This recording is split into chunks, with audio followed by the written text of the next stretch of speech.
जय हिंद दोस्तों, इस वीडियो को पूरा देखें। आज के समय में आपके पास शायद इतिहास पढ़ने का समय नहीं होगा। ये किस्सा आजादी से पहले भगत सिंह और उनके कुछ साथियों का है। आप सबने देखा होगा भगत सिंह की यही तस्वीर जो आपको स्क्रीन पर दिख रही है, वो सबसे ज्यादा प्रचलित है। मगर यही फोटो क्यों, जिसमें वो क्लीन शेव है और इंग्लिश हैट पहने हुए है? क्योंकि एक देशभक्त आदमी अपने स्वदेशी रूप में रहेगा, और वो तो पंजाब के सरदार थे। और जब भी सरदार की बात आती है तो आपके मन में सबसे पहला विचार आता होगा कि बड़ी बड़ी दाढ़ी और पगड़ी। वीडियो पूरा देखें, आप खुद ही समझ जाएंगे।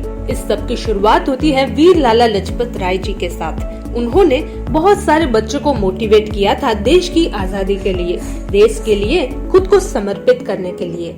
जब छोटे बच्चों की उम्र 8 से 10 साल हुआ करती थी, बस तब से उनको देश की आजादी के लिए तैयार किया जाता था। उस समय में लाला लाजपत राय जी पावर हाउस का काम करते थे। जब सुखदेव और भगत सिंह स्कूल में पढ़ाई करते थे तब उनकी उम्र करीब 12 साल की थी, और तब से उनकी किताबों के बीच में लाला लाजपत राय जी की फोटो हुआ करती थी। जब ये बात उनके टीचर को पता चली तो उन्होंने अपने स्कूल के प्रिंसिपल को बताया, और प्रिंसिपल को पता था अगर अंग्रेज अफसर को इसके बारे में पता चला तो वो लोग स्कूल बंद करवा देंगे। अंग्रेजों ने डर का माहौल बना दिया था, और नियम था कि रोज सुबह छोटे बच्चों को कम से कम एक अंग्रेज अधिकारी को सल्यूट मारना पड़ेगा। वो समझ गए थे अगर छोटी उम्र में ही हम उनके मन पर कब्जा कर लेंगे तो वो जवानी में कभी हमारे खिलाफ आवाज नहीं उठाएंगे। एक दिन स्कूल के ग्राउंड में एक अंग्रेज अफसर आया था और सभी बच्चों को उसे सलाम करना था, पर सुखदेव ने निडरता से कहा, मैं जब अपनी माँ के पेट में था तभी मेरे पिताजी गुजर गए थे। तब से मेरे पिता एक ही है महादेव, और उसके अलावा मैं किसी और के सामने सर नहीं झुकाऊंगा। और फिर उस अफसर ने जब तक उसके हाथ में से खून ना निकले तब तक उसको लकड़ी से मारा था। और उसके कुछ दिनों बाद अंग्रेज पुलिस अधिकारी स्कॉट लाला लाजपत राय पर लाठीचार्ज का ऑर्डर देता है, और सर पर चोट लगने की वजह से उनकी मृत्यु हो जाती है।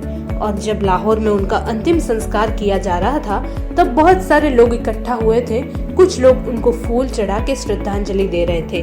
तब 20 साल का युवान भगत सिंह आया और बोला, लाला जी 2-4 रुपए के फूल चढ़ाने से कुछ नहीं होगा।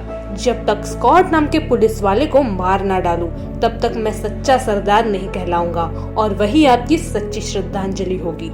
और फिर पूरी प्लानिंग होने लगी, और इन सब चीजों का मास्टरमाइंड चंद्रशेखर आजाद थे। और आजाद के प्लान के मुताबिक सुखदेव को गोली चलानी थी, क्योंकि उनका निशाना परफेक्ट था, वो शार्प शॉटर थे।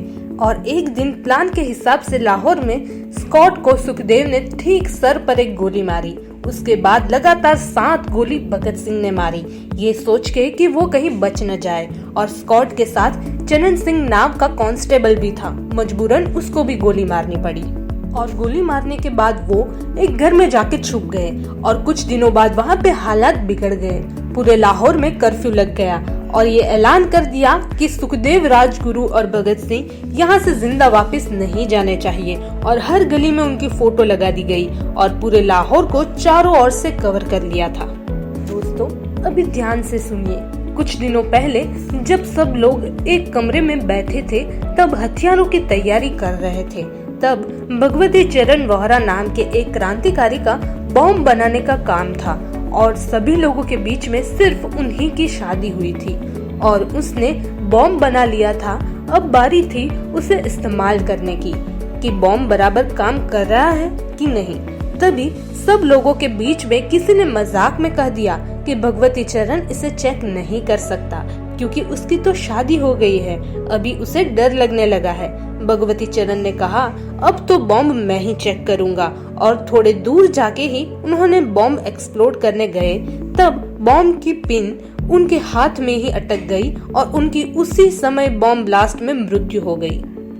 और उनकी पत्नी दुर्गा देवी जो गुजरात से थी, उनका 3 साल का छोटा सा बच्चा था। जैसे ही उनको पता चला कि सुखदेव भगत सिंह लाहौर में फंस गए हैं, तो वो अपने 3 साल के बच्चे को अपनी सास के पास छोड़कर कहने लगी कि मैं अपने पति का अधूरा काम पूरा करने जा रही हूँ। अगर भगत सिंह के लिए एक गोली भी खा लूँ तो भगवती चरण की आत्मा को शांति मिल जाएगी।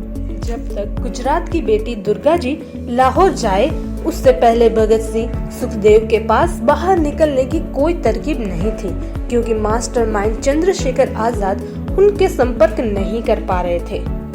जब दुर्गा जी किसी तरह लाहौर गई उनके पास, तब उन तीनों ने मिलकर एक तरकीब निकाली और एक अंग्रेज लेडी अफसर के कपड़ों का इंतजाम किया और उसे दुर्गा जी ने पहना, और भगत सिंह ने भी अपनी पगड़ी उतार दी, क्लीन शेव कर लिया और हैट पहन के अंग्रेजों का रूप धारण कर लिया और सुखदेव को बोला कि तुम हमारे नौकर बन जाओ।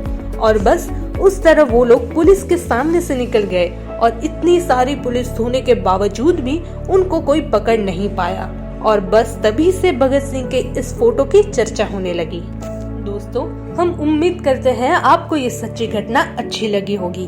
अगर आपको वीडियो अच्छा लगा हो तो कमेंट बॉक्स में जय हिंद लिखें और अपने दोस्तों को शेयर करें। धन्यवाद।